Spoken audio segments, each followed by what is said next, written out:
할렐루야, 성도 여러분 반갑습니다. 오늘 153 성경 통독 제71일차 되는 날입니다. 오늘은 시편 146편부터 마지막 150편까지 그리고 열왕기상 9장, 역대하 8장, 잠언 25장을 읽게 되는 일정입니다. 먼저 시편 146편 말씀을 펼치시고 지금부터 146편부터 5편의 시는 할렐루야로 시작해서 할렐루야로 화답하는 아름다운 찬송시입니다. 마치 아름다운 메아리가 산 등성이를 타고 들려오는 것 같습니다. 할렐루야, 그리고 할렐루야. 5절에서 말하는 성도의 복이 있는데요. 성도의 복이 무엇일까요? 두 가지를 말합니다. 먼저는 하나님을 소망으로 두는 자, 둘째는 하나님이 자기의 도움이신 자. 무슨 말씀이냐면 하나님을 소망으로 두고 그 소망을 이루기 위한 하나님의 도움으로 나아가는 자, 하나님을 떠날 수 없는 자를 말하죠. 저는 성도의 진정한 복이 여기에 있다고 봅니다. 방종을 자유로 착각하여서 내 맘대로 하는 것을 자유로 여기지 아니하고 하나님께서 주신 그 소망 이루기 위해서 하나님께서 주신 그 능력 의지하여서 날마다 성도로 살아가는 이 아름다운 삶이 우리의 축복이 아닐까요? 우리에게는 어떤 소망이 있습니까? 그리고 그 소망을 이루기 위한 우리의 도움은 무엇일까요? 혹시 하나님께서 주신 좋은 소망을 이루기 위해서 좋지 않은 도움에 손 벌리는 일은 없을까요? 온전한 성도의 축복은 하나님을 향한 소망, 하나님께서 주시는 도움으로 이루어드리는 성도의 삶이라는 것 기억하시기 바랍니다. 시편 147편입니다. 여기에서는 찬양을 마땅한 일이라 이렇게 표현하고 있습니다. 성도는 이 찬양의 당위성을 계속해서 묵상할 필요가 있습니다. 하나님의 능력은 하늘의 별들을 지으시고 다스리시며 이름을 주십니다. 구름을 움직이시며 비를 내려 생명을 다스리십니다. 문빗장을 걸게도 하시고 열게도 하십니다. 경내를 붙드셔서 나라를 지키시기도 하십니다. 자연을 명령하여 명령 가운데 운행하시기도 합니다. 이러한 권능으로 경외 받기에 합당한 하나님 아버지를 예배하는 자, 즉 성도를 하나님께서는 기뻐하십니다. 하나님께서 이 바른 예배자로 살아가는 성도들을 바로 세우기 위해서 주시는 것은 말씀이에요. 하나님의 말씀을 받고 있습니까? 세상이 줄 수 없는 축복입니다. 누구라서 그 은혜를 받을까요? 누구라서 그 사랑을 받을까요?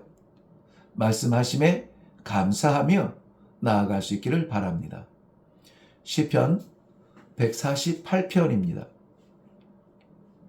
존재하는 모든 만물의 찬양을 받으시기에 합당하신 하나님을 찬양합니다. 할렐루야는 그래서 성도의 입술에 호흡처럼 붙어 있어야 하죠. 하늘의 천사들도 1월 성신도 바다도 자연도 지상의 모든 피조물과 모든 인간의 군상은 창조주 하나님을 찬양해야 합니다. 당연히 시편 148편의 주제는 찬양입니다. 여기에 속하지 않은 것들은 무엇이라도 찬양하지 않아도 된다라고 역설적으로 말하고 싶습니다.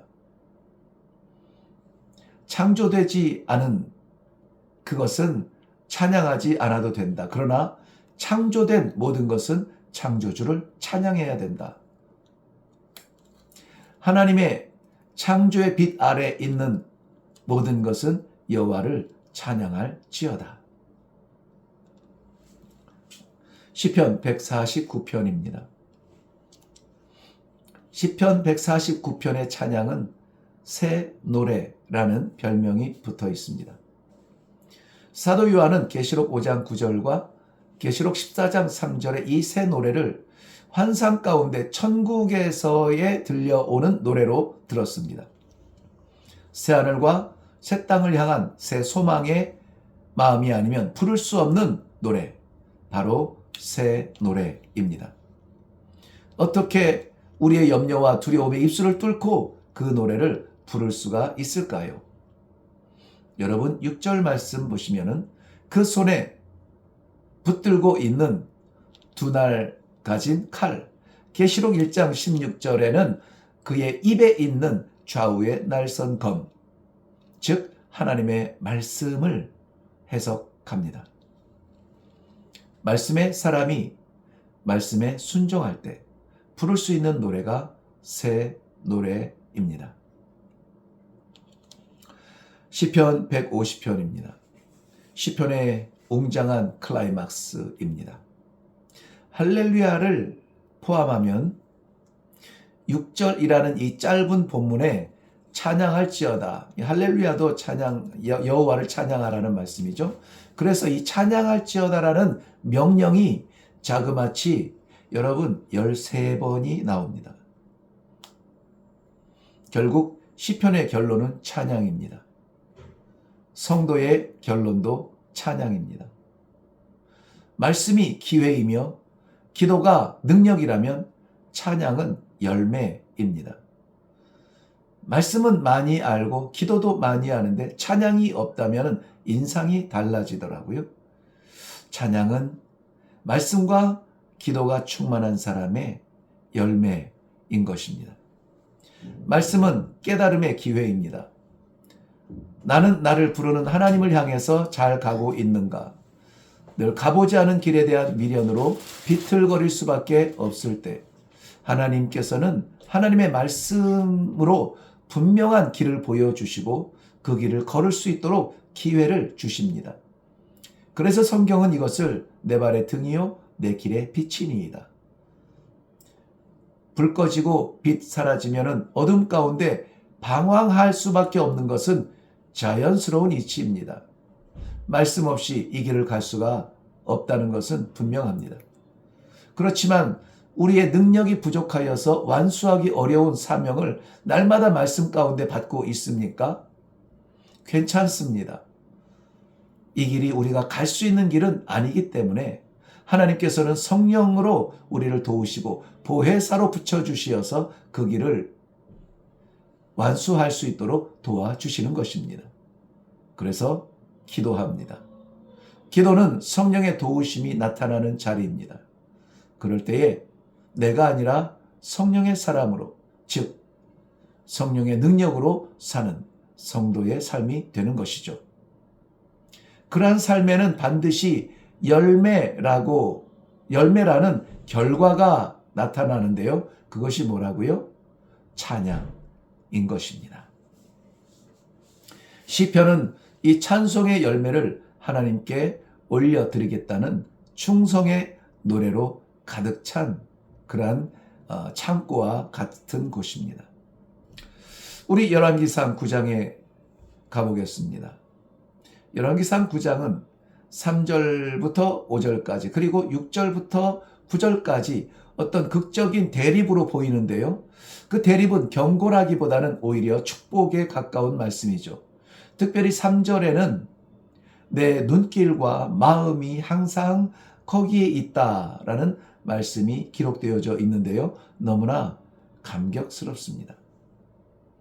솔로몬의 지혜와 함께 나라는 날마다 확장이 되어져 갑니다.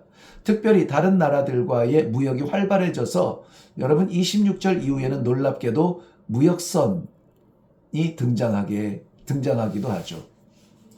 그런데 국내로는 이런저런 건축물들이 계속해서 지어져 가는데요. 결국은 이 노동자들을 활용하기 위해서 가나안에 남겨진 자들을 인정할 수밖에 없게 되죠. 그들이 노동자의 현장으로 사역을 하면서 그것이 계속 지속적으로 일이 많아지니까 왠지 나라는 경제적으로 부흥 강국에 거침없는 성공 신화를 쓰고 있는 것 같은데 그 나라의 건축에 금이 가고 있는 듯한 그러한 느낌이 들고 있습니다. 역대하 8장을 건너가서 볼까요? 솔로몬은 백성에게 왕이며 하나님의 종입니다.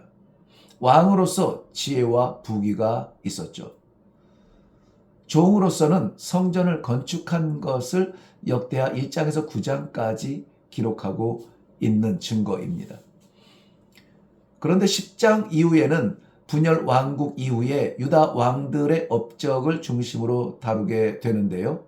솔로몬의 기록은 1장에 허락된 지혜와 부귀의 왕권으로 시작해서 8장 후반부와 9장에서 다시 지혜와 부귀의 왕권으로 맺고 있습니다.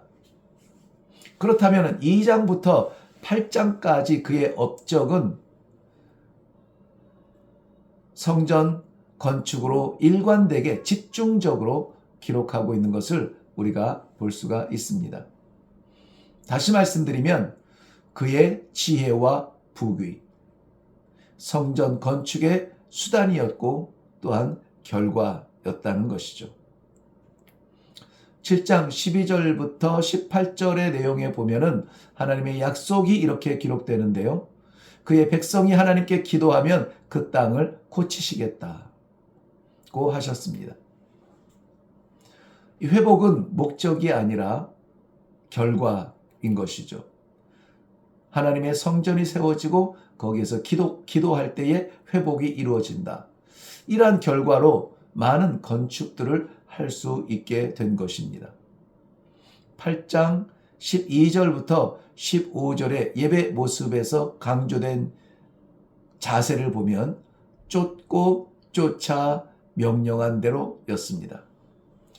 지혜와 부귀의 왕이라도 예배는 자기 의로 드리지 않습니다.